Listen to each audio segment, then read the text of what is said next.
আসসালামু আলাইকুম। ওয়ালাইকুম আসসালাম স্যার, ভালো আছেন? কেমন আছেন আপনারা? আলহামদুলিল্লাহ। আলহামদুলিল্লাহ, আমরাও ভালো আছি স্যার। এখনো তো মনে হয় অনেকেই বাকি আছে স্যার, নাকি? জি, আরো মানে জয়েনিং হইতেছে দেখা যাইতেছে এখন, বাকি আছে। জি, আমার কথা কি সবাই বুঝতে পারতেছেন? জি হ্যালো। স্যার, জি স্যার, আপনার কথা আমি বুঝতে পারতেছি। আর তো কেউ আসেনি। না- আর একজন জ্যোৎস্না জি জি, বেগমকে দেখতে পাচ্ছি। নাসরিন আপা বুঝতে পারছেন?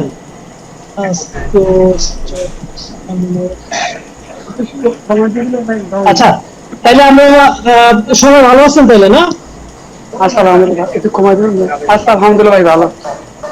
তাইলে আহ, আমরা ক্লাস শুরু করতে পারি নাকি? জি জি, শুরু করা যাক। বিসমিল্লাহির রহমানির রহিম। আর যার যার ইয়েতে আপনাদের নামটা লিখলে মনে হয় ভালো হয়। যাই হোক, তো আজকে আমরা যে ক্লাসটা শুরু করব, এটা আমরা সবাই জানি যে অ্যানাটমি এবং ফিজিওলজি। আমরা অ্যানাটমি এবং ফিজিওলজির ব্যাপারটা যদি হোমিওপ্যাথিক মানে পার্সপেক্টিভ থেকে মানে চিন্তা ভাবনা করি, হোমিওপ্যাথিক অ্যাঙ্গেল থেকে যদি চিন্তা ভাবনা করি, যে আমরা অনেক সময় দেখি যে আপনার অ্যানাটমি এবং ফিজিওলজি হোমিও ডাক্তাররা অনেকটাই নেগলেক্টেড করে। অনেকে এই বিষয়ে ইন্টারেস্টেড না খুব বেশি, শুধু সিমটোমেটিক্যালি চিন্তা ভাবনা করে। কিন্তু যদি আসলে কোনো অর্গান ভিত্তিক নলেজ যদি না থাকে, তাহলে আমরা কিন্তু আসলে হোমিওপ্যাথির যে সঠিক চিকিৎসাটা, এটা আমরা ঠিক মতো দিতে পারবো না। তো আসলে আমি ভিডিওতে অলরেডি ইতিপূর্বে অনেক কথা বলেছি, আপনারা জানেন যে আমি চাচ্ছি যে হোমিওপ্যাথি যারা শিখবে তারা লেভেল থেকে খুব ভালোভাবে যেন একজন দক্ষ ডাক্তার হওয়ার জন্য তার যে নলেজ গুলো দরকার সেটা যেন থাকে। আর তার মধ্যে অ্যানাটমি ফিজিওলজি হচ্ছে প্রথম জ্ঞান, যেটার মধ্যে আপনার মানে যেটা জ্ঞান না থাকলে আপনার ডাক্তার হওয়া আহ, আপনার একটা কাল্পনিক বিষয়, যেটা কোনোভাবে আসলে সম্ভব না। তো আমি আজকে আপনার মোবাইল থেকে ক্লাসটা নিচ্ছি, কারণ হচ্ছে ল্যাপটপ থেকে আজকে সাপোর্টটা পাচ্ছি না। তো মোবাইল থেকে ক্লাসটা নিচ্ছি, পরবর্তী ক্লাসগুলো আশা করি ল্যাপটপ থেকে নিতে পারবো। তো চলো, অ্যানাটমি এবং ফিজিওলজির ক্লাস শুরু করব। তাহলে আমরা প্রথমেই জেনে নিই যে আসলে অ্যানাটমি এবং ফিজিওলজিটা কি। হ্যাঁ,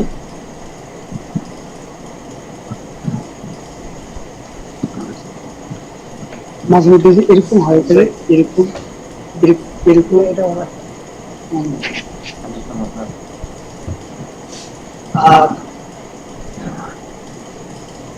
এখানে মনে হয় কেউ অ্যাডভান্স স্যার লিংকটা দেন। হ্যাঁ, স্ক্রিনশট দিলাম, লিখতে প্রয়োজন নেই।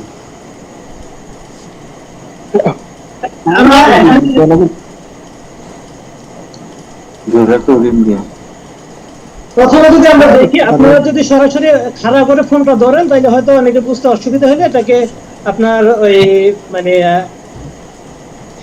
অর্থাৎ একটু ব্যান করে ফোনটা ধরলে আপনার স্ক্রিনটা পুরো স্ক্রিনে আসবে, লেখাগুলো একটু বড় হবে। তো প্রথমে anatomy এবং physiology স্যার, সম্পর্কে শিখবো, তাইলে আমরা স্যার একটু কথা প্রথমে একটু বলতেছি। জেনে স্যার, বাকি সবাই মিউট করলে শুনতে সুবিধা হয়। আচ্ছা, তাইলে সবাই একটু মিউট করে দেন কাইন্ডলি। লাইন কোন করতেছে না। হ্যাঁ, তাইলে এখন যে কথাটা আসলে এখন রিপিট আসতেছে। তো আমি যে কথাটা বলতে চাচ্ছি এটা হচ্ছে, আমরা যেহেতু অ্যানাটমি এবং ফিজিওলজি শুনবো শিখবো, তাইলে আমরা প্রথমে জেনে নিই আসলে অ্যানাটমিটা কি।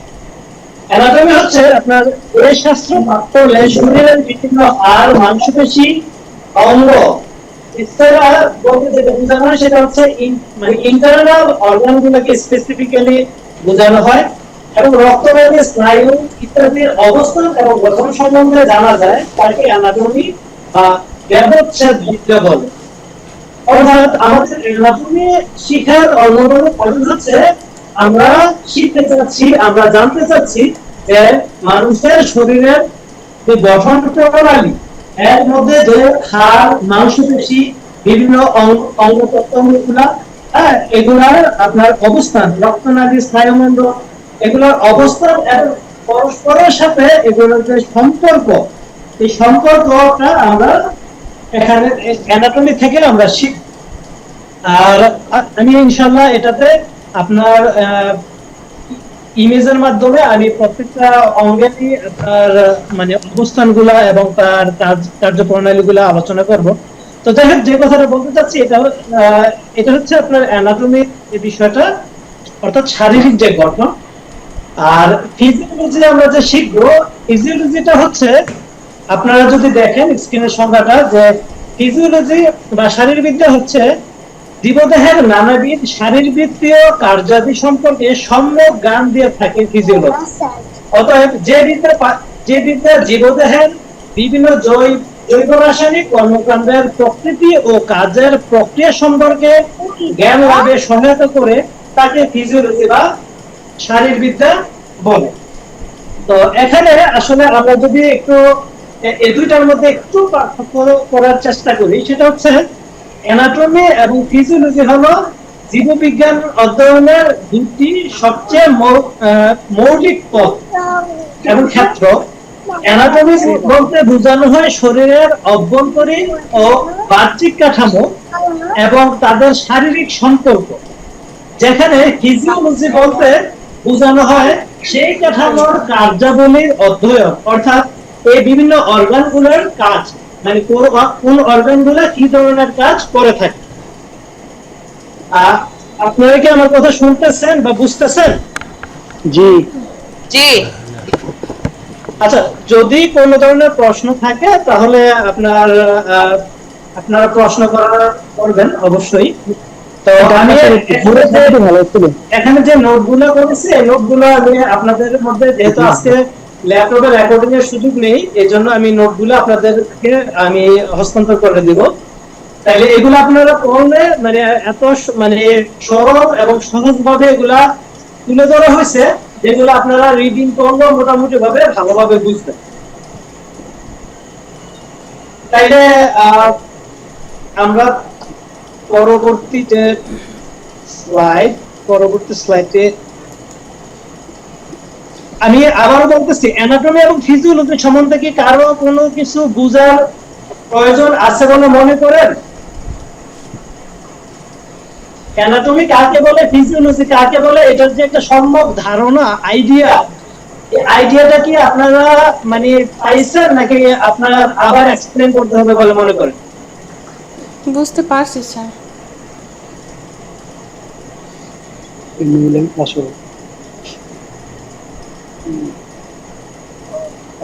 এবার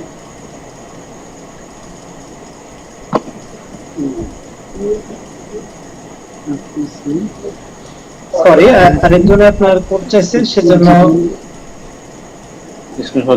লাইভ দেখায় কম। আপনার কোড লাগবে না, আপনি শুধু এখানে ক্লিক করলে আপনি মানে করতে পারবেন।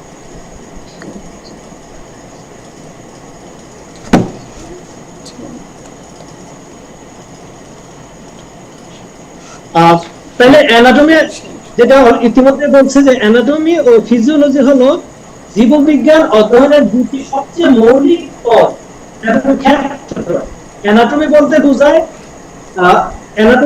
বোঝায় শরীরের অভ্যন্তরীণ ও বাহ্যিক কাঠামো এবং তাদের শারীরিক সম্পর্ক, একটা অঙ্গ আরেকটা অঙ্গের সাথে যে সম্পর্ক এবং তাদের গঠন প্রণালী, যেখানে ফিজিওলজি হচ্ছে সেই কাঠামোর কার্যাবলী অধ্যয়ন, বিভিন্ন অঙ্গ প্রত্যঙ্গ গুলো যে কাজ, এই কাজ। হ্যাঁ,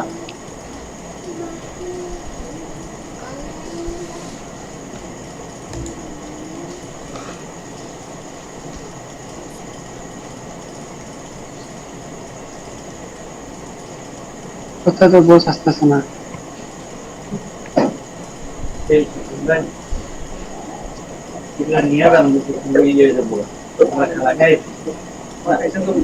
না খাইতে পারবো না, ঠিক আছে।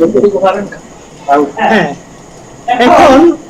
এখন আমরা যে জিনিসটা দেখবো, যে আমরা এতক্ষণ জানলাম অ্যানাটমি এবং ফিজিওলজি মানে কি, সেটা সম্বন্ধে আইডিয়া নেওয়া, ধারণা নেওয়া। তো এখন আমরা অ্যানাটমি এবং ফিজিওলজির প্রথম একদম মানে বেসিক লেভেল যেখান থেকে অ্যানাটমিটা এবং ফিজিওলজিটা শুরু হয়, হ্যাঁ, সেটা হচ্ছে আপনার কোষ বা সেল। হ্যাঁ, ইংরেজিতে যেটাকে সেল বলে, বাংলায় কি বলে? এখন কোষটা কি? কোষটা হচ্ছে জীবদেহের গঠন ও কাজের এককে কোষ বলে। অর্থাৎ এটার ব্যাখ্যা যদি আমরা বলি, ধরেন আপনার বাসাতে, আপনার বাড়িতে একটা ওয়াল আছে, এই ওয়ালটা কতগুলো আপনার ইটের সমন্বয়ে গঠিত। হ্যাঁ, একটার পর একটা ইট সারিবদ্ধভাবে বা পাশাপাশি অবস্থান করানোর ফলে পরিপূর্ণ একটা দেয়ালে তৈরি হয়। তো আপনার মানবদেহ বা বিভিন্ন প্রাণীদেহের ক্ষেত্রে অথবা আমরা মানে জীবদেহের ক্ষেত্রে যদি আমরা চিন্তা করি যে বহুকোষী জীব যেগুলা, এগুলা একটা কোষের সাথে আরেকটা কোষ সারিবদ্ধভাবে সাজানো থাকে এবং এই কোষগুলোর সমন্বয়ে আপনার পুরো দেহটা গঠিত হয়। যদিও আপনার কোষের মধ্যে বিভিন্ন কোষের মধ্যে পার্থক্য আছে, সেই বিষয়গুলো পরবর্তীতে আলোচনা করব। কোষ কি? কোষ হচ্ছে জীবদেহের গঠন ও কাজের এককে কোষ বলে। বুঝতেছেন? জি, এবং একটু জোরে আরেকটু জোরে বলে ভালো হয় নাকি? জি, আপনার এখন আমরা যে জিনিসটা জানলাম এটা হচ্ছে অ্যানাটমি অর্থাৎ গঠন। হ্যাঁ, আর ফিজিওলজি হচ্ছে এই কোষের কাজ। কাজটা কি? কাজটা হচ্ছে, আপনি যদি এখানে দেখেন যে কোষের কতগুলা কাজ আছে, এর মধ্যে অন্যতম যে কাজগুলা, এই কাজগুলা হচ্ছে পুষ্টি গ্রহণ।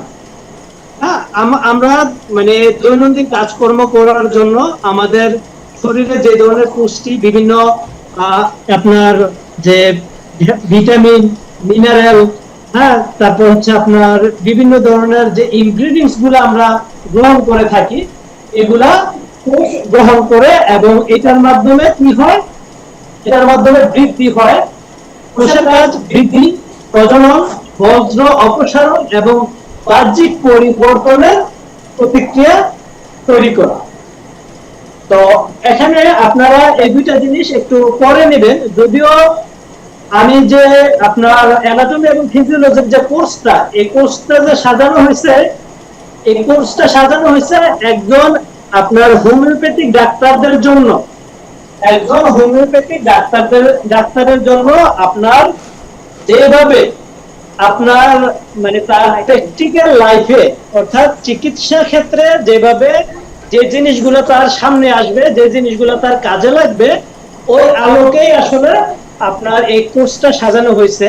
আর ধাপে ধাপে, আজকে তো প্রথম দিন, ধাপে ধাপে যখন আপনার সামনের দিকে যাবেন তখন এই জিনিসগুলো আপনারা পাবেন, দেখবেন। তো এখানে যে কথাটা আমি বলতে চাচ্ছি, এখানে কোষ কাকে বলে এবং কোষের কাজ কি, এই জিনিসটা জাস্ট আপনারা একটু শিখে রাখবেন, বেসিক আইডিয়া নেওয়া। হ্যাঁ, এর বেশি কিছু না। কারো কোনো প্রশ্ন আছে এখানে? না স্যার। প্রশ্ন আছে না?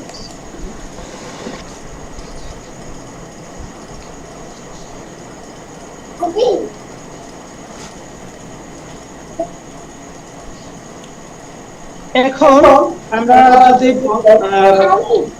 পরবর্তী স্লাইডে যদি যাই, এখন আমরা শিখবো যে টিস্যু। হ্যাঁ, টিস্যু কাকে বলে? প্রথমে আমরা এখানে উপরের দিকে আপনারা যদি দেখেন যে একই উৎস থেকে একই ধরনের কাজ সম্পাদনকারী সহধর্মী একটি অবিচ্ছিন্ন কোষগুচ্ছকে বলা হয় টিস্যু। অর্থাৎ মানে টিস্যু গঠন করতে হলে এটার যে শর্ত, এটা হচ্ছে মানে একগুচ্ছ কোষ, এই কোষগুলো হচ্ছে আপনার একই স্থান থেকে তৈরি হয় এবং একই ধরনের কাজে আপনার অবিচ্ছিন্নভাবে নিয়োজিত থাকে। হ্যাঁ, এই কোষ গুচ্ছগুলোকে বলা হয় আপনার টিস্যু। তাইলে আমরা প্রথমে বললাম কি আপনার প্রথমে বললাম আমরা কোষ কাকে বলবো। কোষটা হচ্ছে একজন আপনার মানে মানব দেহের ক্ষুদ্রতম যে গঠন, যেমন আমি এক্সাম্পল দিয়েছিলাম, যেমন একটা বড় একটা দেয়ালের একটা ইটকে আমরা যেভাবে বিবেচনা করি, তাইলে আমরা আমাদের শরীরের একটা কোষকে আমরা ঠিক ওইভাবে বিবেচনা করি। এখন টিস্যুটা কি? টিস্যুটা হচ্ছে কতগুলা কোষের সমন্বয়, যেমন মাসল। কিন্তু একটা মাসল কিন্তু আপনার একটা কোষ দিয়ে গঠিত হয় না, অর্থাৎ অনেকগুলা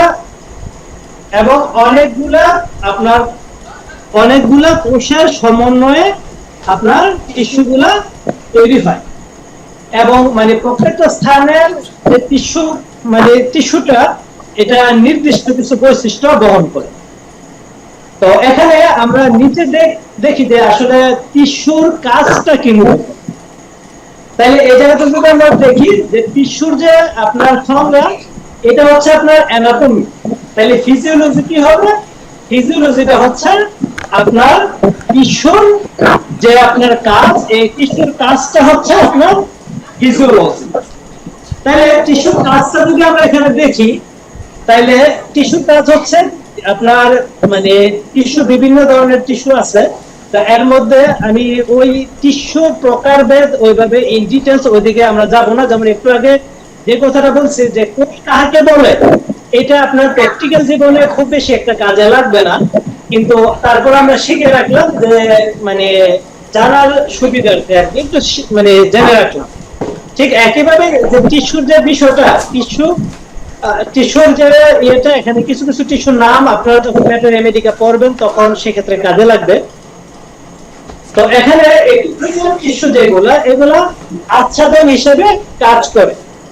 তাদের পৃষ্ঠ জুড়ে পদার্থের গতিবিধি নিয়ন্ত্রণ করে। আর সংযোজন টিস্যু হচ্ছে শরীরের বিভিন্ন অঙ্গকে একত্রে আবদ্ধ করে রাখে, অর্থাৎ এক এক ধরনের টিস্যুর কাজটা হচ্ছে এক এক রকম। তারপরে সমর্থন এবং সুরক্ষা প্রদানেও কাজ করে। আর আপনার পেশি টিস্যু যেগুলা, এগুলা আপনার নড়াচড়া করতে দেয়, এবং নার্ভাস টিস্যু যেগুলা, এগুলা যোগাযোগে কাজ করে। তো এক্ষেত্রে আমরা যখন সামনের দিকে আগাবো, যেমন নার্ভাস টিস্যুর কাজ কি, হ্যাঁ মানে যখন আমরা নার্ভাস সিস্টেম পড়বো তখন আমরা মানে এই বিষয়ে ডিটেইলস আমরা শিখবো। পেশি টিস্যুর কাজ কি, হ্যাঁ এগুলা সম্বন্ধে আমরা ইন ডিটেইলস জানবো।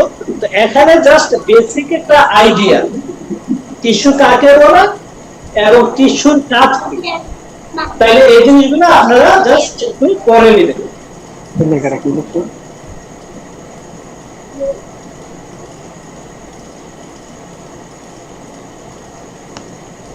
এই আপনার টিস্যু এবং টিস্যুর কাজ সম্বন্ধে এখানে কারো কোনো মানে প্রশ্ন আছে?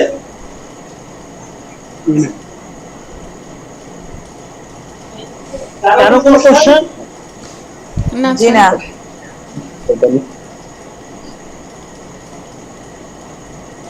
আমাদের মূলত অ্যানাটমির কাজটা, এখন যে স্লাইডটা আপনাদের সামনে আমি তুলে ধরছি, আমাদের মানে অ্যানাটমির ক্লাসটা মূলত এখান থেকে শুরু।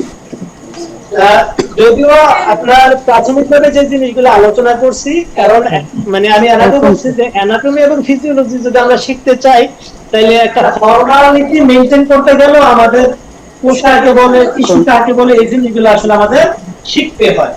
কিন্তু আমাদের মানে প্র্যাকটিক্যাল লাইফে যে জিনিসগুলো আপনার কাজে লাগবে সেটা মূলত এখান থেকে শুরু।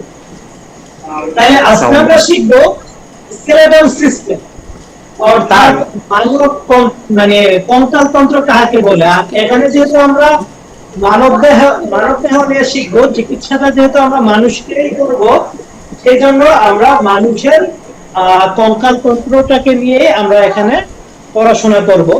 তাইলে এখানে স্কেলেটাল সিস্টেম যেটা হিউম্যান, এটার একটা পিকচার আমি সাইডে দিয়ে দিয়েছি। আপনারা মানে এটাকে জুম করে বিভিন্ন যে পার্টগুলা, এই পার্টগুলা নাম শিখে নিতে পারবেন। তবে একটা কথা আপনাদেরকে আমি বলে দেই, কিছু আমাদের এখানে অনেক স্টুডেন্ট আছেন যারা এটা দেখলে মানে আসলে খুব হয়তো ঘাবড়ে যাইতে পারেন যে মানে অনেক এখানে ওই মাদ্রাসাতে পড়াশোনা করছেন, আমি জানি এমন ভাইও আছেন। তো এখানে এটা নিয়ে ঘাবড়ানোর কিছু নাই, এতগুলা নাম আপনার এখানে মুখস্থ করার হোমিওপ্যাথি চিকিৎসা করার জন্য একান্তই আসলে প্রয়োজন নাই। তো এখানে আমি চিত্রটা দিয়ে দিচ্ছি এই জন্য, কারণ হচ্ছে যেহেতু কঙ্কালতন্ত্র আমি শিখাবো, তাহলে কঙ্কালতন্ত্রের একটা গঠন প্রণালী আপনাদের সামনে রাখাটা আমি জরুরি মনে করছি। সেই জন্য এটা দেওয়া যে মানুষের শরীরটা মানে হাড়গুলা কিভাবে গঠিত হয়, কিভাবে গঠন প্রণালীটা আপনাদের সামনে তুলে ধরার জন্য, সহজে বোঝার জন্য, আপনারা যেন দেখতে পারেন বুঝতে পারেন, সেই জন্য এই চিত্রটা আমি এখানে তুলে ধরেছি। কিন্তু নামগুলা মুখস্থ করা একান্ত জরুরি না, হ্যাঁ, কিন্তু তারপরেও আপনারা ধারাবাহিক ভাবে, হ্যাঁ, যখন বারে বার এই জিনিসগুলো আপনি ইয়া করবেন, তখন আস্তে আস্তে আপনারা এই জিনিসগুলো আপনারা শিখে নিতে পারবেন। তবে একটা কথা আপনারা মাথায় রাখবেন, আমরা মানে গ্রাম্য ভাষায় একটা কথা বলি যে যত গুড় তত মিষ্টি, অর্থাৎ যেখানে যত বেশি গুড় দিবেন বা চিনি দিবেন ওই জায়গা ওই জিনিসটা তত বেশি মিষ্টি হবে। তো এখানে যে কথা আমি বলতে চাচ্ছি এটা হচ্ছে, পাশে যে ছবিটা দেওয়া আছে এখানে যে আপনার অঙ্গগুলোর নাম, এগুলো যদি আপনারা শিখেন এতে আপনাদের লস হবে না, বরং আপনাদের লাভই হবে। তো যাই হোক, এখন আমি মূল ইয়েতে চলে যাই যে কঙ্কাল তন্ত্র, স্কেলেটাল সিস্টেম। এই স্কেলেটাল সিস্টেমটা কাকে বলে?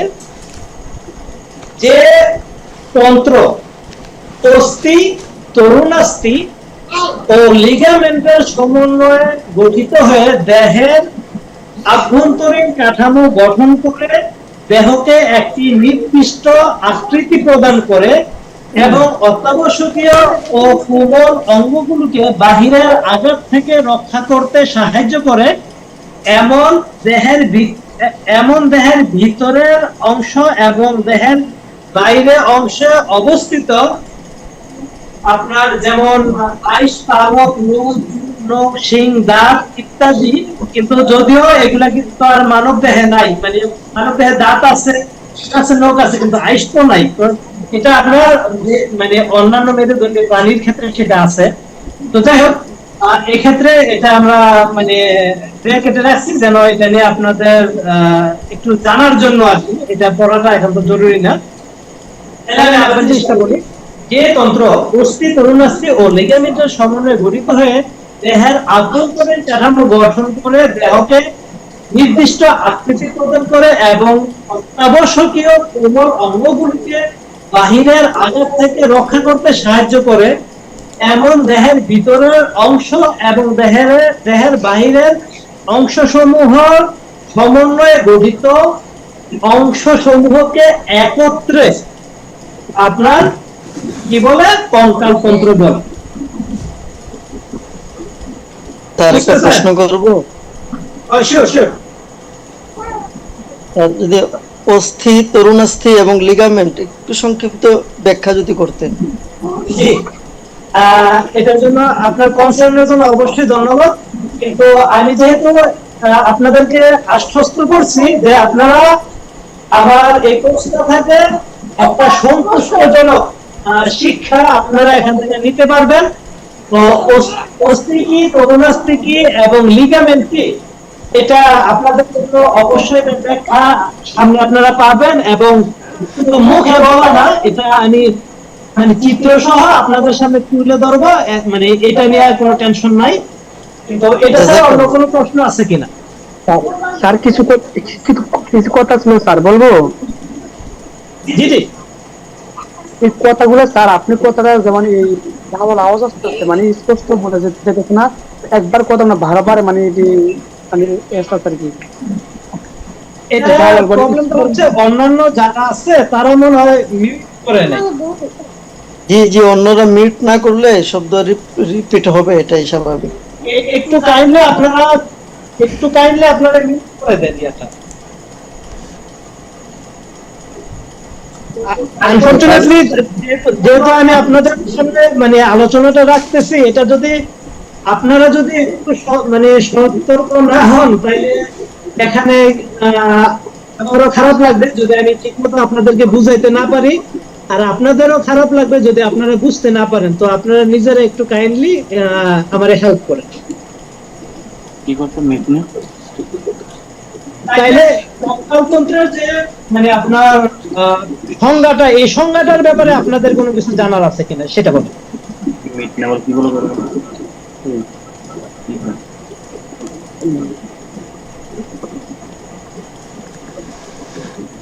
Yes. ঠিক আছে না? আচ্ছা, তাহলে এখন যদি কোনো প্রশ্ন না থাকে তাহলে আমরা এখন জানবো যে কঙ্কালতন্ত্রের কাজটা কি। আমরা এখন যেটা জানলাম কঙ্কালতন্ত্রের গঠন, এটা হচ্ছে অ্যানাটমি, আর কঙ্কালতন্ত্রের যে কাজ এটা হচ্ছে আপনার ফিজিওলজি। তাহলে কঙ্কালতন্ত্রের কাজটা কি দেখেন। কঙ্কালতন্ত্র দেহকে নির্দিষ্ট আকৃতি প্রদানে সহায়তা করে এবং দেহের মজবুত কাঠামো গঠন করে। পেশি, লিগামেন্ট, টেন্ডন ইত্যাদি আটকানোর কাজ করে। অস্থিসন্ধি গঠনের মাধ্যমে এটি চলাচলে সাহায্য করে। কঙ্কাল দেহকে সোজা হয়ে দাঁড়াতে সাহায্য করে।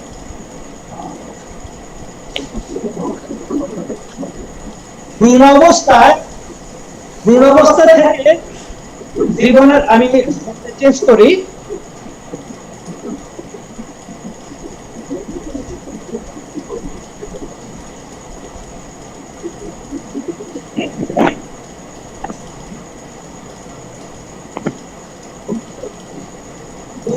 ভ্রূণাবস্থা থেকে জীবনের শেষ পর্যন্ত কঙ্কালের মধ্যে বিভিন্ন প্রকার রক্তকণিকা তৈরি করে। এই কারণে অস্থিসমূহকে রক্ত উৎপাদনের কারখানা বলা হয়। অর্থাৎ অন্যান্য যে কাজগুলা ওই কাজগুলার সাথে সাথে আপনার কি করে, আপনার আমাদের শরীরে যে রক্ত, এই রক্তকণিকা তৈরি করে এই অস্থির মজ্জা, যেটার ভিতরে আপনার বোন মেরু থাকে, ওই বোন মেরুর বিষয়গুলো আমরা সামনের দিকে ইনশাআল্লাহ আলোচনা করব। সামনে এগুলা আছে, বোন মেরু মানে কোথায় থাকে, কি অবস্থা, কোনটাকে বলে সেটা নিয়ে আলোচনা করব। তো যাই হোক, যে কথাটা বলতে চাচ্ছি যে ভ্রূণাবস্থা থেকে জীবনের শেষ পর্যন্ত কঙ্কালের মজ্জা বিভিন্ন প্রকার রক্তকণিকা তৈরি করে, শুধু একটা না, হ্যাঁ, তিন ধরনের রক্তকণিকা এগুলা তৈরি করে। এই কারণে অস্থি সমূহকে রক্ত উৎপাদনের কারখানা বলা হয়। যেটা, এটা হচ্ছে দেহের আভ্যন্তরীণ সকল চাপ নিয়ন্ত্রণে বিশেষ ভূমিকা পালন করে। এতে করে কি হয়, মস্তিষ্ক, সুষুম্নাকাণ্ড ও দেহের অত্যন্ত সংবেদনশীল এবং নরম অঙ্গসমূহকে বাহিরের তাপ, চাপ, রাসায়নিক ও যান্ত্রিক ক্ষয়ক্ষতি থেকে সুরক্ষা করে। যেমন মস্তিষ্কের ভিতরে আমাদের ব্রেন থাকে, মেরুদণ্ডের ভিতরে সুষুম্নাকাণ্ড, যেটাকে আমরা ইংরেজিতে স্পাইনাল কর্ড বলি, লম্বা মেরুদণ্ডের মধ্যে থাকে ও দেহ বহন করে, অর্থাৎ মানে দেহের অভ্যন্তরে ভিতরে আপনার বিভিন্ন গুরুত্বপূর্ণ ভাইটাল অর্গান থাকে। যেমন আপনার লিভার থাকে, হার্ট থাকে, লাংস থাকে, আপনার পরিপাকতন্ত্রে পিত্তথলি থাকে, প্যানক্রিয়াস থাকে, কিডনি থাকে, ব্লাডার থাকে, এরকম মানে অসংখ্য সেন্সিটিভ আপনার অর্গান ওখানে থাকে। ইন্টেস্টাইন গুলো থাকে, যেটা আমরা অন্ত্র বলি বা নারী বুড়ি, গ্রাম্য ভাষায় যদি বলি যে নারী বুড়ি থাকে। এগুলাকে আপনার বাহিরের তাপ থেকে, চাপ থেকে, আঘাত থেকে, রাসায়নিক বা যান্ত্রিক ক্ষয়ক্ষতি থেকে সুরক্ষা করার জন্য এই কঙ্কালতন্ত্র আমাদের দেহে বিশেষভাবে ভূমিকা পালন করে এবং দেহে আয়নিক ক্ষমতা আহরণ করে। আয়নিক কি স্যার? আয়নিক হচ্ছে আপনার শরীরের মধ্যে যে আপনার রক্তের যে পিএইচ নিয়ন্ত্রণের ক্ষেত্রে আপনার যে কঙ্কালতন্ত্র এই ক্ষেত্রে বিশেষ ভূমিকা পালন করে থাকে। আর আয়নিক মানে ইলেকট্রন, প্রোটন বা ওইদিকে আসলে ইন ডিটেইলস ওইদিকে যাব না, কারণ ওইটা আসলে আমাদের খুব গুরুত্বপূর্ণ বিষয় এখানে না।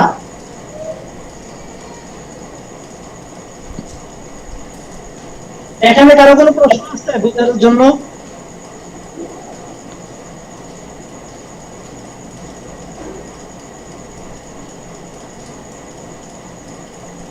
আর এই মানে আপনার দেহের বাইরে ত্বকোদ্ভূত অংশসমূহ রয়েছে এবং দেহের ভিতরের অংশের অবস্থার ভিতরে কঙ্কালতন্ত্রকে দুই ভাগে ভাগ করা হয়।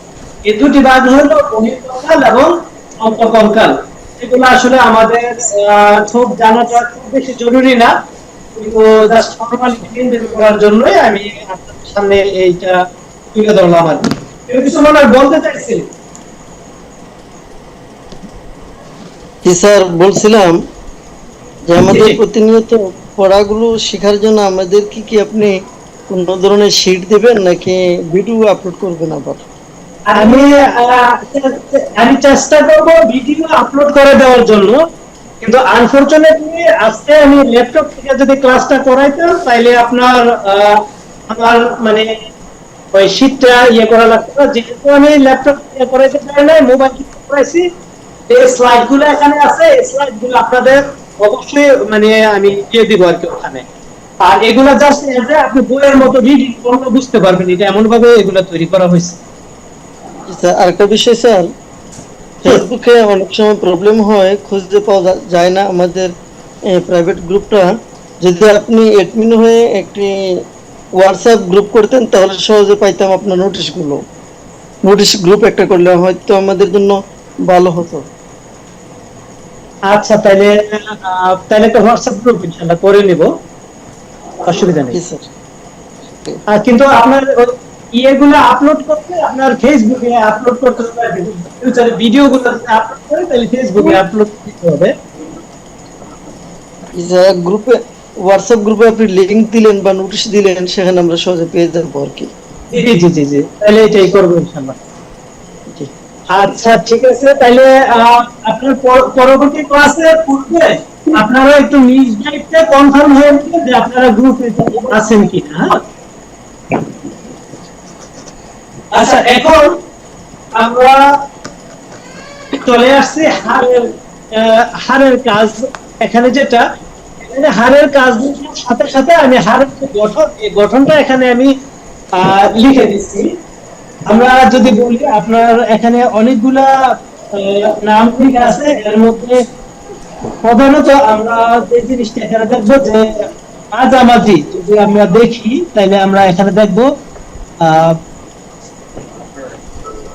আপনার এটা না কে করে আমার মনে হয় পরবর্তী স্লাইডটাতে আরো সুন্দরভাবে বোঝানো যাবে। আচ্ছা, তারপর আপনারা একটু দেখেন, একটু আগে যে আমরা বলছি যে বোন ম্যারোর কথা, দেখেন ইয়েলো বোন ম্যারো এখানে লেখা আছে, রেড বোন ম্যারো এখানে লেখা আছে। আপনারা কি মানে ইমেজটাতে দেখতে পাচ্ছেন? জি।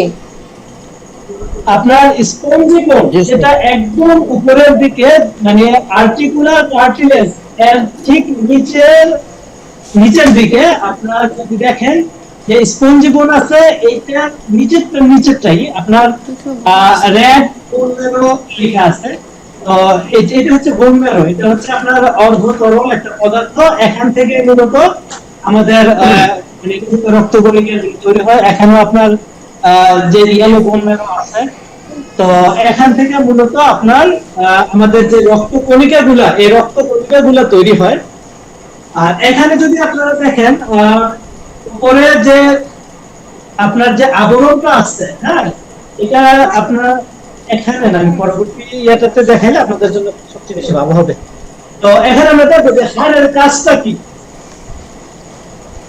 হাড়গুলি দেহের বিভিন্ন অঙ্গকে সুরক্ষা দেয়, লোহিত এবং শ্বেত রক্তকণিকা তৈরি করে, খনিজ পদার্থ জমা রাখে, শরীরের কাঠামো তৈরি করে এবং চলনে সহায়তা করে।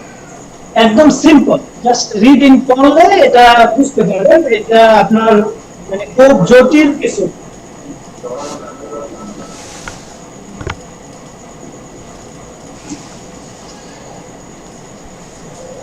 কোন প্রশ্ন আছে?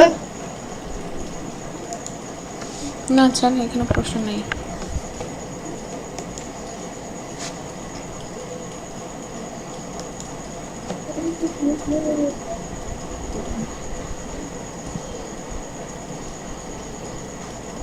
এখন এখানে যে স্লাইডটা, আপনাদের যে স্লাইডটা চিনতে হবে, যে জিনিসগুলো জানতে হবে, হ্যাঁ, আর সম্বন্ধে মানে বেসিক্যালি ছয়টার মধ্যে থেকে আপনারা যেগুলো শিখবেন আপনাদের প্র্যাকটিসে সেই জিনিসগুলা কাজে লাগবে।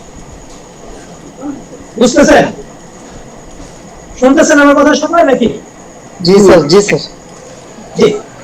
এখানে আপনারা যদি বাম দিকের যে স্লাইডটা, ওই বাম দিকের স্লাইডটাতে যদি দেখেন যে স্কেলেটাল মাসল, আমরা মাসল বা পেশি যেটাকে বলি, এখানে পেশির যে ইয়াটা এটা দেয়া আছে। আর এখানে আপনি দেখেন এই পেশির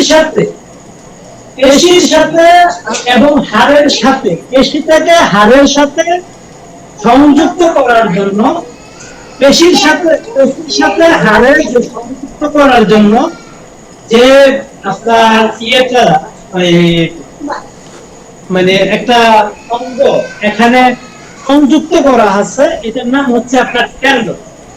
হ্যাঁ, আপনারা এই জিনিসটা একটু মানে ওই ইংরেজি শব্দটা একটু শিখে নেবেন। হ্যাঁ, এখানে আসলে যারা একটু ইংরেজি ভালো করতে পারেন, নিচে অলরেডি কথাটা লেখা আছে যে বাইন্ডস মাসল টু বোন, অর্থাৎ এটা কি করে একটা বন্ধন তৈরি করে আপনার কার সাথে, মাসল এবং বোনের সাথে, অর্থাৎ পেশি এবং হাড়ের সাথে একটা বন্ধন তৈরি করে আটকে থাকার জন্য হেল্প করে। এই জিনিসটার নাম হচ্ছে কি টেন্ডন।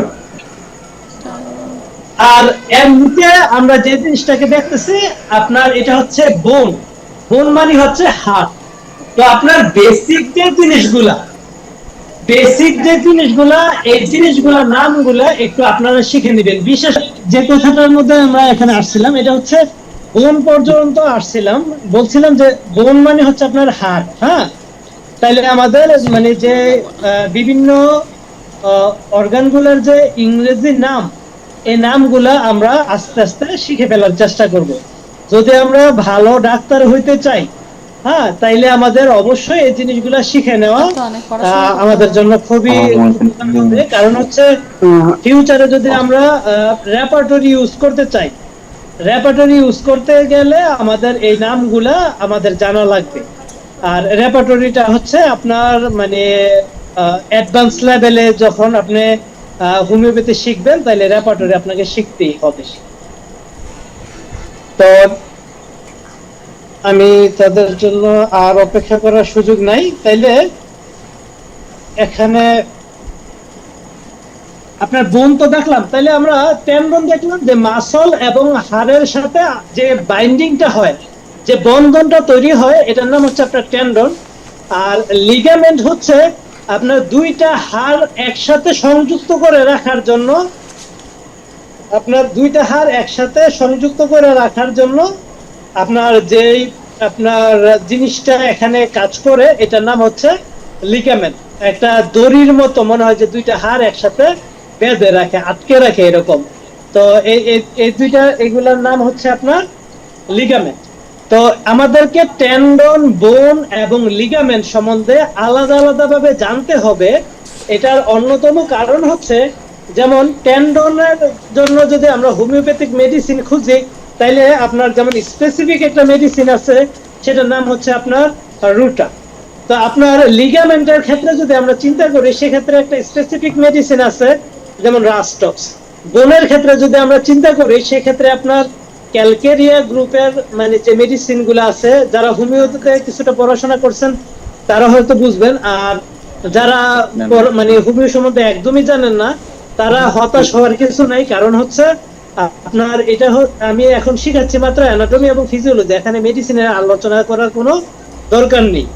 তো এই জন্য মানে যে কথাটা বলতে চাচ্ছি, আপনি যখন এই মানে অঙ্গগুলোকে আলাদা আলাদা ভাবে চিনবেন, তখন আপনার মেডিসিন সিলেকশনের ক্ষেত্রে আলাদা আলাদা ভাবে সহায়ক ভূমিকা পালন করবে। তবে কোন নির্দিষ্ট অর্গানের জন্য, নির্দিষ্ট অংশের জন্য শুধু একটা মেডিসিন না, মানে একটা অঙ্গের জন্য অনেকগুলো মেডিসিন থাকে, সেটা আপনার মেডিসিনের জ্ঞানের আলোকে আপনি সেগুলা আপনি অ্যাপ্লাই করতে হবে।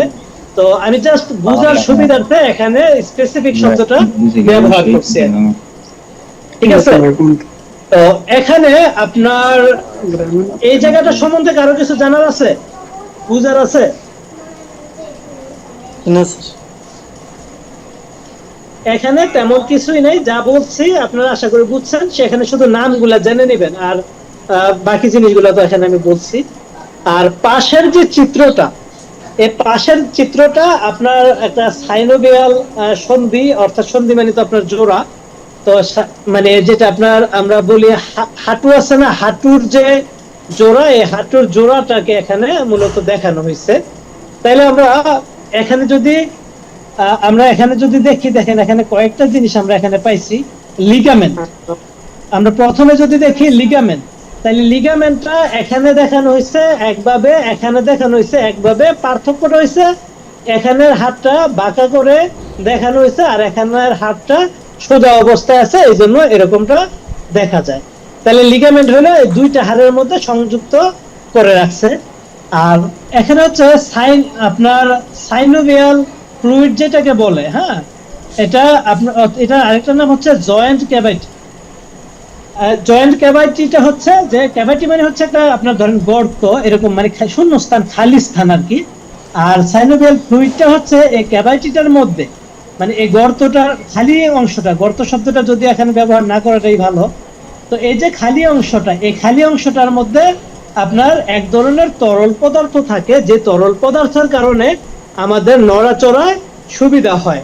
যেমন আপনারা যদি চিন্তা করেন তাহলে দেখবেন বিভিন্ন আপনার যান্ত্রিক জিনিসের মধ্যে আপনার যখন মানে গ্রামের ভাষায় বা শহরের ভাষায় মনে হবে একই শব্দ ব্যবহার করা হয়, যেটাকে আমরা গ্রিজ বলি, গ্রিজ বা তৈল দেই।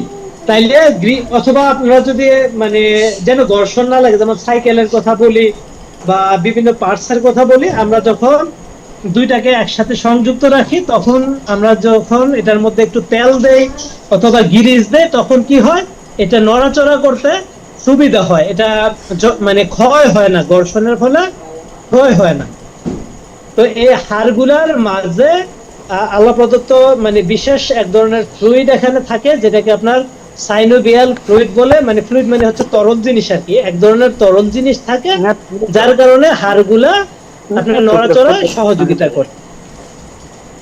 আর এখানে আমরা ওই যে কার্টিলেজ যে জিনিসটা আমরা পরে আসছিলাম, হ্যাঁ, এই কার্টিলেজটা হচ্ছে আপনার এখানে যে আপনার মানে এটার বাহিরে যে ইয়েটা, আমরা জানি এখানে মনে হয় আমরা আলহামদুলিল্লাহ সবাই মনে হয় মুসলিম। তো আমরা যখন কুরবানির ক্ষেত্রে যদি আমরা দেখি যে কুরবানির গরু যখন আমরা কাটি এবং এগুলার হাড়গুলা যখন আমরা সিদ্ধ করি, তখন দেখবেন মোটা মানে পায়ের হাড়গুলার মাথাতে আপনার এক ধরনের একটা পাতলা একটা আবরণ থাকে, যে আবরণটা আপনার মানে একদম হাড়ের মাথার মধ্যে থাকে। তো এই আবরণটা আপনার কি হয়, আপনার ওই মাঝের যে ফ্লুইডটা থাকার কারণে এই আবরণটা ভিতরের হাড়টাকে সুরক্ষা দিতে হেল্প করে।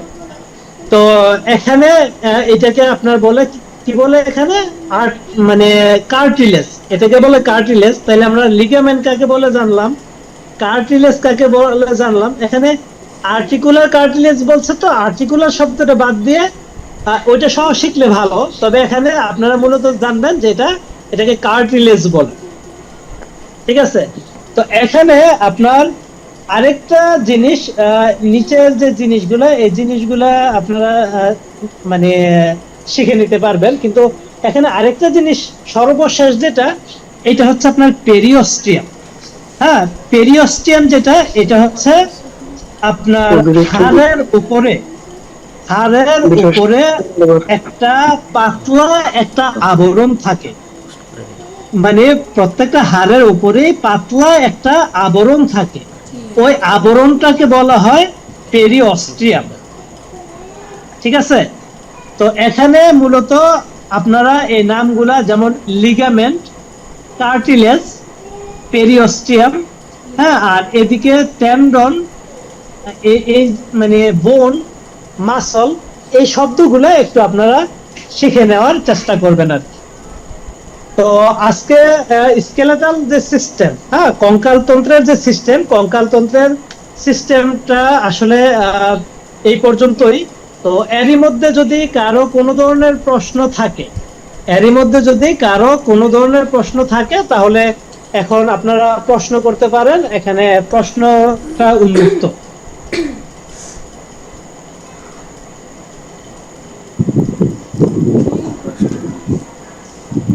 আপনি কি শুনতে পাচ্ছেন? জি আপনাদের এখানে কারো কোনো প্রশ্ন আছে কিনা? জি না। আপার কণ্ঠ শুনছিলাম, আপা কি আছেন এখানে?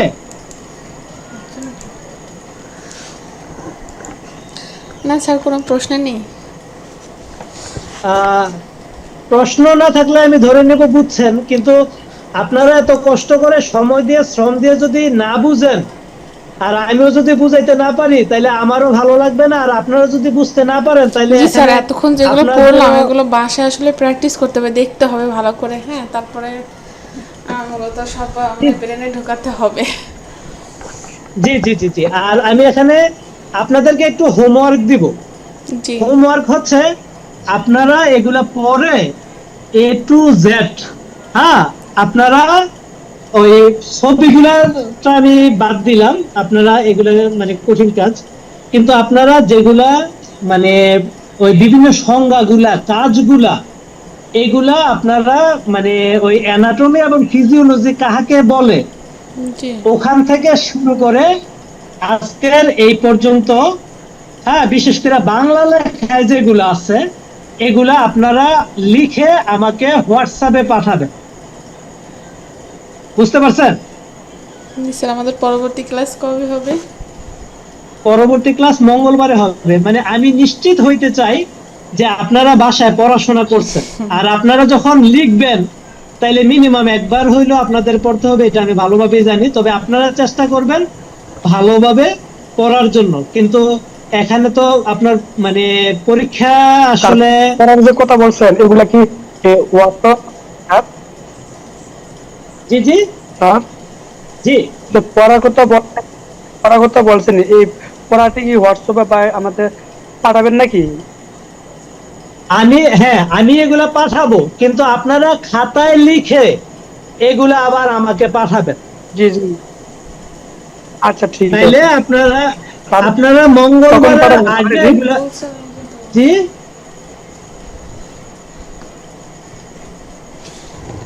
জি জি কি বলছেন? কখন পাঠাবেন স্যার? আমি ইনশাল্লাহ এখনই পাঠাই দেবো, হ্যাঁ এখনই পাঠাই দেবো। বলছি তবে পড়া আপনারা দেখতে আপনারা এই 2 দিনের মধ্যে পড়াগুলা শেষ করবেন এবং খাতার মধ্যে লিখে প্রত্যেকে আমাকে পাঠাবেন হোয়াটসঅ্যাপে। Sir, WhatsApp sir. গ্রুপ খুলে সেখানে দিলে ভালো হয় একবারে, তাহলে আপনার কষ্ট কম হতো, সবাই একবারে পেয়ে যেত, প্লাস যে হোমওয়ার্কগুলো সবাই করতো দিলে সবাই সবারটা দেখতে পেত। জি জি জি আমি সেটা করবো। আমরা শিখতে পারবো। তবে আপনারা আমারে প্রত্যেকে পার্সোনাল ভাবে আমারে হোয়াটসঅ্যাপে পাঠাবেন, প্রত্যেকের গুলো আমি আলাদা আলাদা ভাবে দেখতে চাই। জি স্যার। আর আপনারা চাইলে প্রত্যেকের কাছে শেয়ার করেন, সেটা কোনো সমস্যা নাই, কিন্তু আমার কথা হচ্ছে যে আপনারা আপনাদের গুলো আমাকে আলাদা পাঠাবেন, আর হোয়াটসঅ্যাপ গ্রুপে কমন জিনিসগুলো থাকবে, কিন্তু মানে ওই ইয়ে পার্সোনাল যে জিনিসগুলো পার্সোনাল ভাবে আপনারা পাঠাবেন। ঠিক আছে, আপনারা একটু কষ্ট করবেন, আশা করি এটার ফলাফল ইনশাল্লাহ ভবিষ্যতে ভালো পাবেন, তবে একটু কষ্ট করতে হবে। স্যার, একটা কথা ছিল, এটা অন্য প্রাসঙ্গিক আর কি, সেটা হচ্ছে ডিএস এমএস কোর্সে কি ফার্স্ট ইয়ারে 5টা সাবজেক্ট? এটা কি? ফার্স্ট ইয়ারের সাবজেক্ট হচ্ছে 5টা। কারো যদি আপনার ইন্টারমিডিয়েট পর্যন্ত সায়েন্স থাকে তাইলে তার আপনার ফিজিক্স, কেমিস্ট্রি এবং বায়োলজি 3টা সাবজেক্ট মিলে এখানে সাবজেক্ট করা হয় 2টা। হ্যাঁ, তো মূলত এই 2টা সাবজেক্ট আপনার না নিলেও চলে, আর কেউ যদি নাম্বার বেশি পাওয়ার জন্য নিতে চায় তাহলে নিতে পারে। এটা হচ্ছে মানে আমরা যখন করছি তখনকার খবর, আর এখনো মনে হয় কোনো পরিবর্তন হয় না, আমি যতটুকু জানি আর কি।